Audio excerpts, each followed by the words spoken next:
Hey guys, tonight we step into the warm stone corridors of ancient Rome. Just as the sun slips low and the city exhales after a long day, you're not charging into a battle or debating philosophy in a marble forum. No, tonight you're doing something far more dangerous. For your modern immune system, you're going to try to relax like a Roman. And honestly, you probably won't survive this. At least not without quietly judging the hygiene standards. So, before you get comfortable, take a moment to like the video and subscribe, but only if you genuinely enjoy what I do here. And while you're settling in, drop a comment telling me where you're listening from and what time it is there. Somewhere in the world, it's always bath time. Now, dim the lights, maybe turn on a fan for that soft background hum, and let's ease into tonight's journey. Together, you walk slowly down a stone-paved street. The kind that remembers more footsteps than you ever will. The air is warm, but no longer sharp, holding onto the heat of the day like a stubborn habit. Ahead of you, the bathhouse rises. Not dramatic, not flashy, just solid and patient. Thick walls, wide doors, a place built for repetition. Romans come here almost every day, and no one thinks that's excessive. If anything, skipping the baths would be strange. You pause at the entrance. Inside, the sounds are muted. Voices echo softly, bouncing off stone and water. There's no rush. No one checks a clock. Time works differently here, stretched thin by steam and routine. This isn't luxury reserved for emperors. This is public life. Senators, shopkeepers, soldiers, and men who just spent the entire day arguing with customers over olives all end up in the same place, more or less equally damp. As you step through the doorway, you feel the outside world loosen its grip. The street noise fades. The dust stays behind. Even your sense of urgency starts to feel unnecessary, like a tool you forgot to put down. Romans believed routine mattered deeply, a mainstream historical fact you'd casually overhear if you asked the wrong scholar at the wrong dinner party. By the height of the empire, bathing daily was not unusual for urban Romans. It was expected. Cleanliness wasn't a luxury, it was a habit tied to civilization itself. You move further inside, guided more by warmth than sight. Lamps flicker gently along the walls, their light softened by steam and distance. Shadows stretch lazily across the floor. The stone beneath your feet is smooth, worn down by generations of bare soles. You imagine how many people stood exactly where you are now, complaining about sore backs, bad wine, or the weather, which, somehow, is always wrong. There's a faint smell in the air, not unpleasant, but complex. Warm stone, human bodies, olive oil, something metallic, and something you can't quite identify, which is probably for the best. Here's a quirky detail the Romans didn't advertise. Soap, as you know, it isn't really part of the process yet. Instead, oil and scraping do the heavy lifting. Cleanliness is more mechanical than chemical, and everyone just agrees not to think too hard about it. You reach a quieter threshold, a moment where no one pushes past you. The bathhouse encourages patience. Even movement feels slower, like your body has signed a temporary truce with gravity. You notice how people avoid sudden gestures. Splashing is minimal. Loud laughter earns side eye. This is a shared calm, enforced not by rules, but by collective expectation. Break the vibe and you'll feel it immediately. Scholars still argue whether Roman bathhouses were more about hygiene or social control. Were they places to truly get clean, or spaces where the empire gently reminded everyone how to behave, when to speak, and how to exist together? Standing here, you suspect it's both. Clean body, orderly citizen. Warm muscles, quiet compliance. You realize something else too. No one here is alone, yet no one demands your attention. Conversations drift in and out, like steam itself. You catch fragments, complaints about taxes, a debate over chariot teams, someone swearing they felt healthier after switching baths. It's oddly comforting, the way no one expects brilliance from you, just presence. The architecture helps with that. The ceilings curve upward, not dramatically, but reassuringly. There are no sharp corners demanding focus. Even sound behaves politely, never quite echoing, never fully disappearing. Romans were masters of practical beauty, and the bathhouse is proof. Designed to calm without boring, to occupy without exhausting, your shoulders drop. You hadn't noticed how high they were. Another historical reality settles in as you stand there. These baths aren't just about personal care. They're part of a vast system. Aqueducts stretch for miles to feed this space. Slaves maintain the fires beneath the floors. Engineers calculated slopes so water flows just right. All of it, so you can stand here, doing absolutely nothing productive. And no one is judging you for it. You take a slow breath. The warmth fills your chest, heavy but soothing. For a moment, it feels like the world has agreed to leave you alone. Outside, Rome still argues, builds, conquers, and collapses slightly every day. Inside, the only task is to move forward. When you're ready, you begin to walk again, deeper into the bathhouse, toward rooms designed not to impress, but to repeat. And as you do, you understand why Romans kept coming back. Not for cleanliness alone, not even for health, but for this rare permission to pause. You pass quietly into the next space, and without anyone announcing it, you understand? You've crossed a boundary. The air changes first. It's warmer now, gentler, like the room has already decided. You're staying a while. This is the apoditerium, the changing room. Though calling it that feels overly formal, for a place where people casually undress beside strangers they may have debated with earlier in the day. You stop near a stone bench and do what everyone else is doing.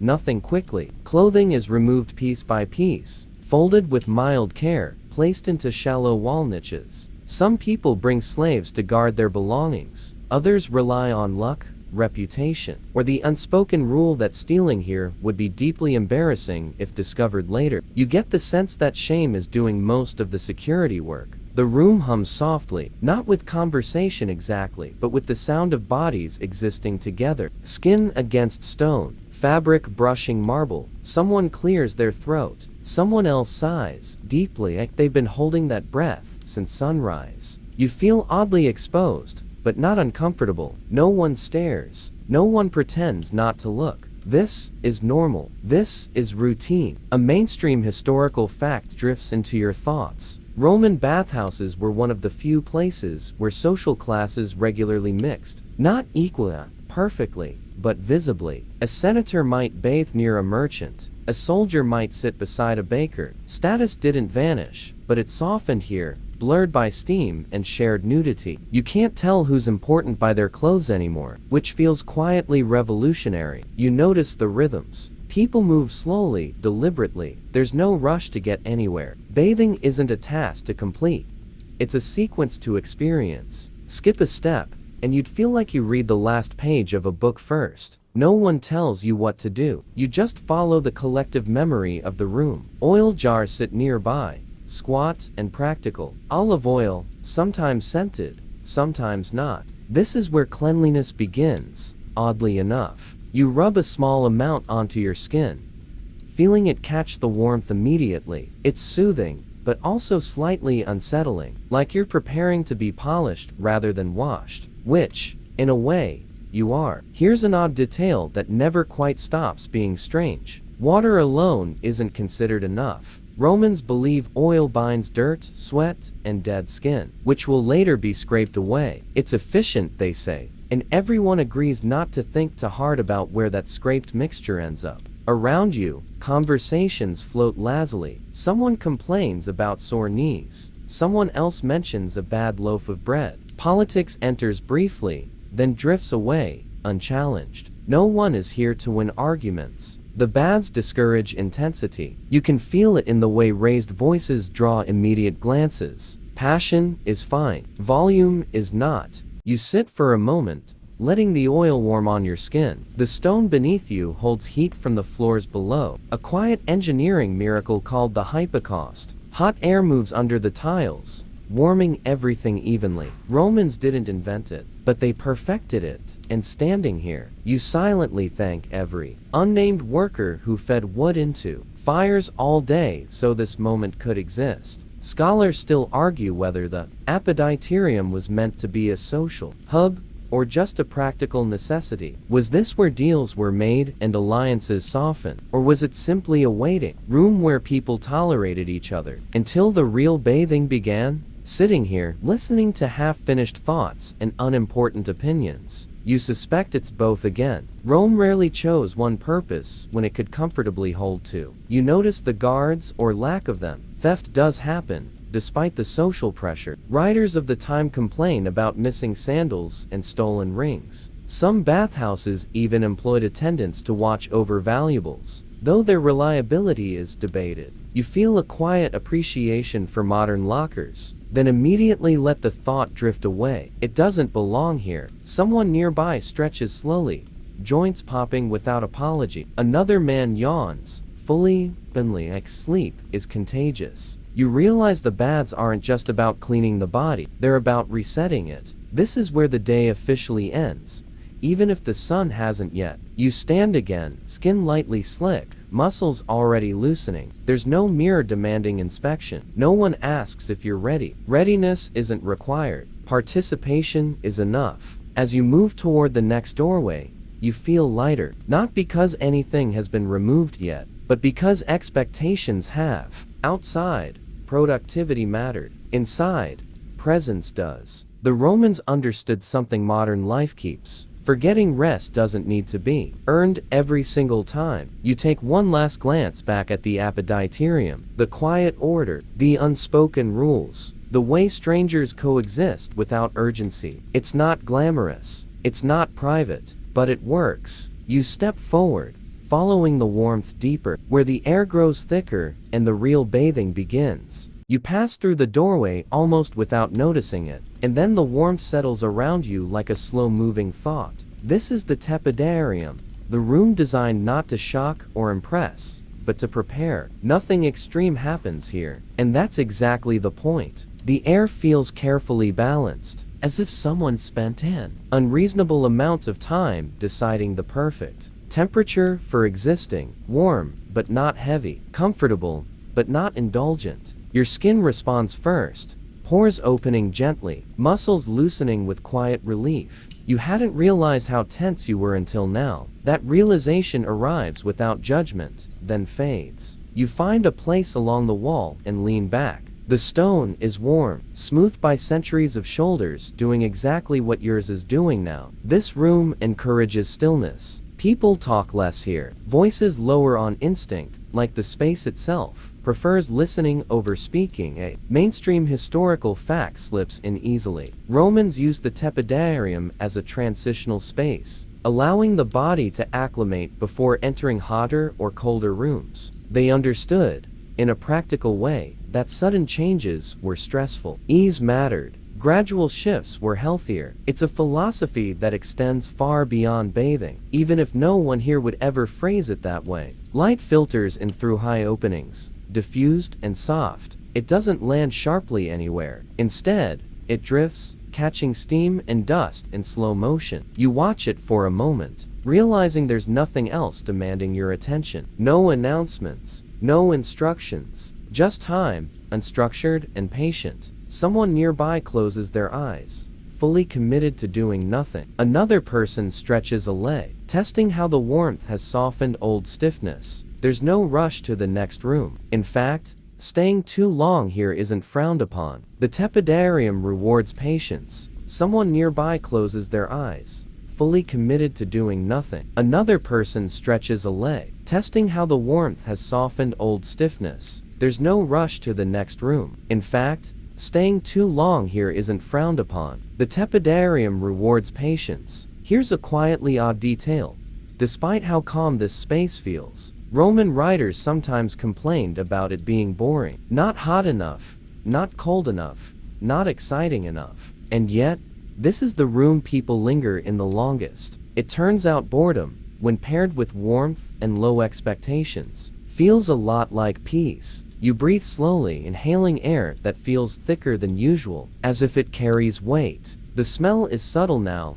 Warm stone, faint oil, the distant hint of steam from deeper within the baths. Nothing sharp, nothing demanding interpretation. Scholars still argue whether Roman baths were truly relaxing or socially exhausting, especially for those lower in status. Was this calm, genuine, or was it a controlled environment where people performed relaxation because it was expected? Sitting here, watching no one perform anything at all, you lean toward the idea that this room, at least, meant what it offered. Your thoughts slow. They don't disappear, but they lose their urgency. Problems feel far away, not solved, just temporarily irrelevant. The Romans didn't have modern ideas about mental health, but they clearly understood the value of spaces that soften the mind through the body. You notice how time stretches. A few minutes feel longer here, fuller. There's no signal telling you when to move on. The next room waits patiently, as if it knows you'll come eventually. Heat doesn't rush, neither does rest. As you sit, you overhear fragments of conversation, finished sentences, half-formed opinions. Someone mentions aching joints. Someone else hums softly,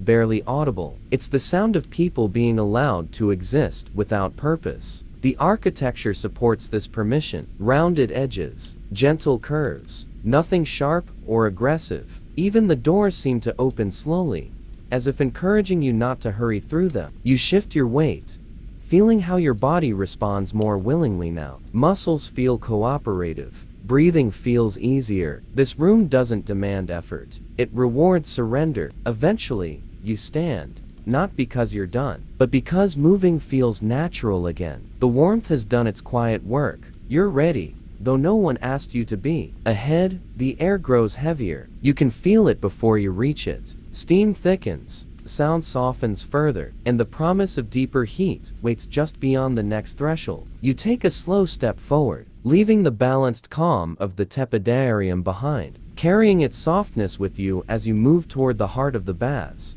The heat meets you before the room does. It presses gently against your skin, not aggressively, but with confidence, like it knows you'll adjust. This is the caldarium, the warmest space in the bathhouse, and everything here feels heavier.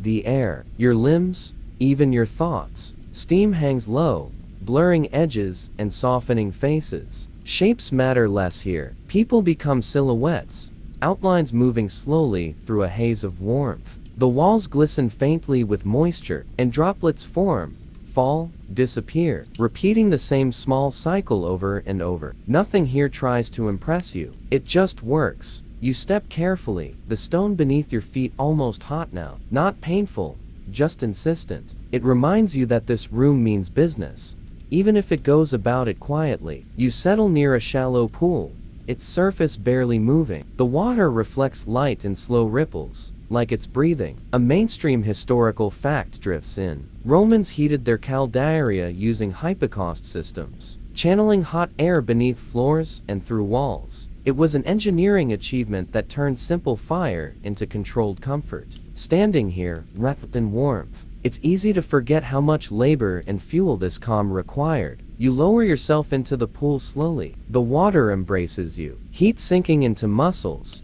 you didn't realize were still tense. Your body exhales before your mind does. Shoulders sink, jaw loosens. Even your hands stop clenching, one finger at a time. Conversation here is minimal. Heat discourages chatter. Words feel like effort, and no one is eager to spend energy unnecessarily. When someone does speak, it's brief. Observations, mild complaints, nothing sharp enough to cut through the steam. Here's a quietly strange detail. Romans sometimes complained that the caldarium was too relaxing. Writers warned against staying too long, fearing weakness, dizziness, or indulgence. And yet, people did it anyway. Pleasure, even gentle pleasure, always attracts suspicion. You lean back and decide you understand the temptation. Scholars still argue whether prolonged exposure to heat was genuinely healthy or simply culturally fashionable. Some medical writers praised sweating as cleansing. Others warned it drained vital strength. Floating here,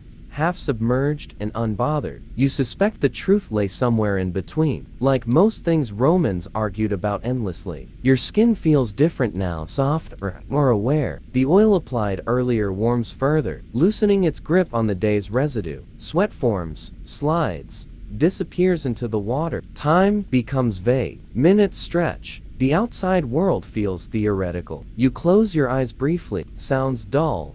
Further. Water laps gently. Someone shifts nearby, sending a slow ripple across the pool. A distant cough echoes once, then fades. The bathhouse breathes around you, steady and unhurried. You think about how often Romans came here. Daily, sometimes twice a day. It wasn't special. It was expected. That realization is oddly comforting. This level of care wasn't indulgence, it was routine. Imagine treating relaxation as maintenance rather than reward. Eventually, a subtle signal arrives from your body. Not discomfort, just a sense that enough is enough. You don't feel pushed out. You feel complete for now. You rise carefully. Water sliding away, skin tingling with heat. The air feels thicker outside the pool, wrapping around you again. You take a moment to steady yourself, breathing slowly, letting warmth settle rather than overwhelm. Ahead, you know the next step will reverse everything. Cold waits patiently somewhere beyond the steam.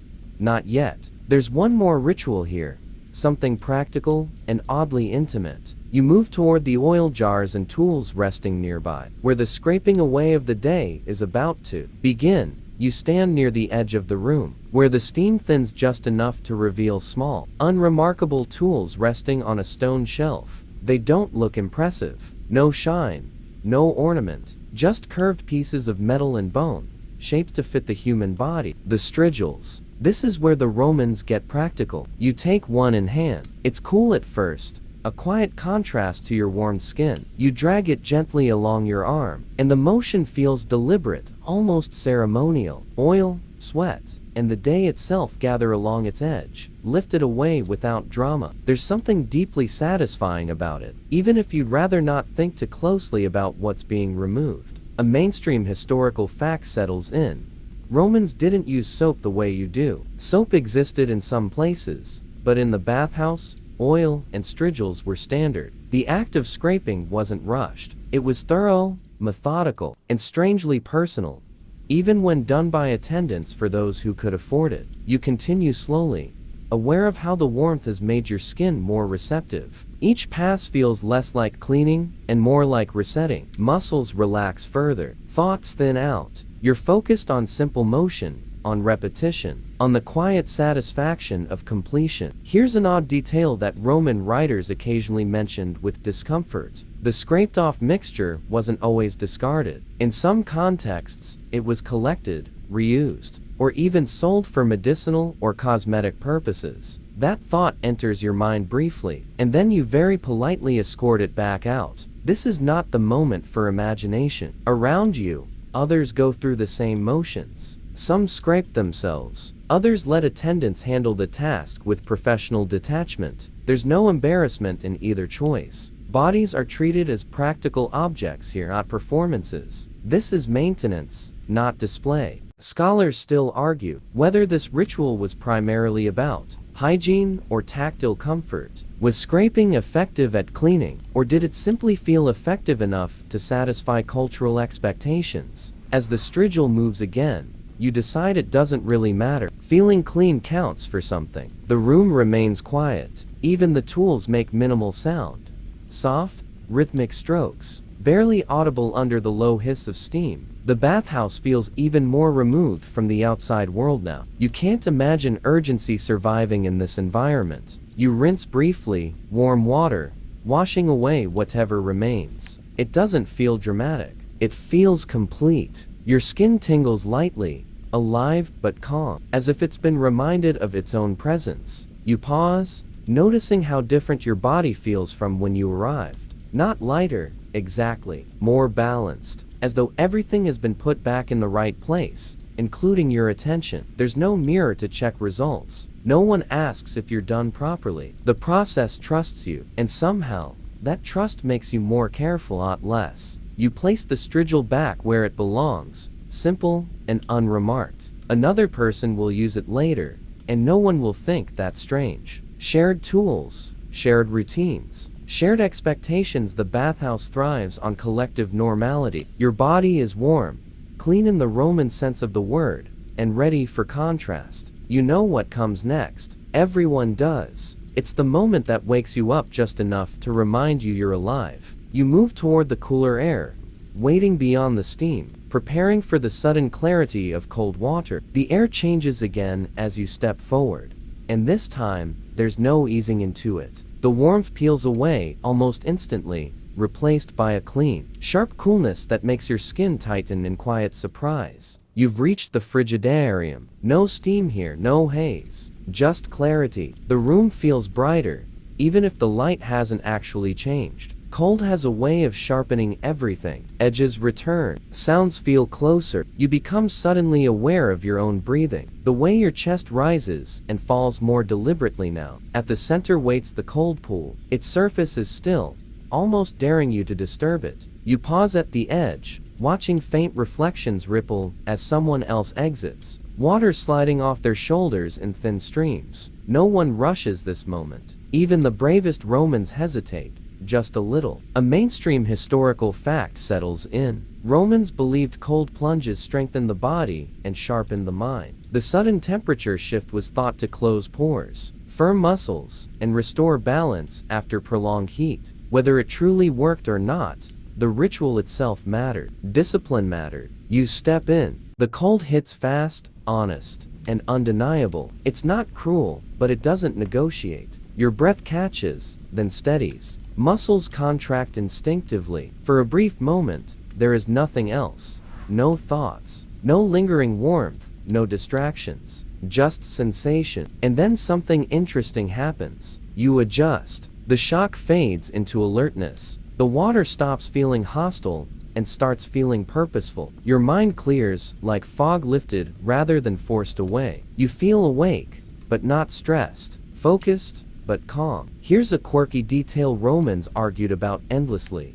How long to stay in the cold? Some swore by quick dips. Others lingered, claiming endurance was the point. Writers complained about show-offs who stayed too long just to prove something. Even here, subtle competition found a way in. Scholars still argue whether cold plunges offered genuine health benefits or simply reinforced Roman ideals of toughness and self-control. Was this therapy, or was it training the body to obey the mind? Standing in the water, steady and composed, you suspect it was both, like so many Roman habits. You notice the quiet pride in the room. No applause, no commentary, just the shared understanding that everyone here chose discomfort, briefly, and survived it without complaint. It's oddly bonding. After a moment, or maybe several, you step back out. The air feels colder now than it did before, your skin alive with sensation. Blood rushes back into relaxed muscles. You feel refreshed in a way that's hard to describe, like your body just rebooted without erasing anything important. You dry off lightly,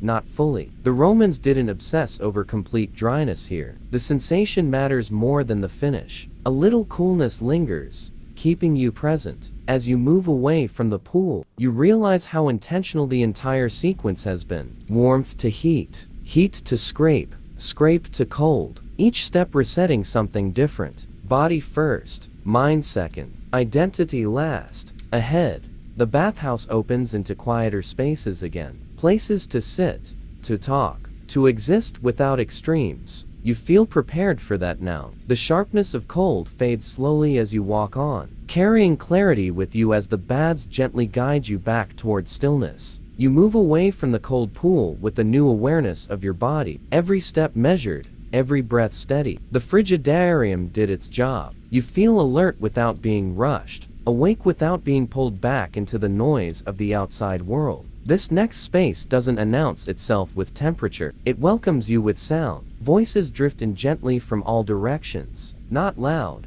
not urgent, just present. This is where the bathhouse becomes unmistakably social. You find a stone bench and sit, still slightly cool, letting the air slowly rebalance you. Conversations slide past like water, touching you briefly before moving on.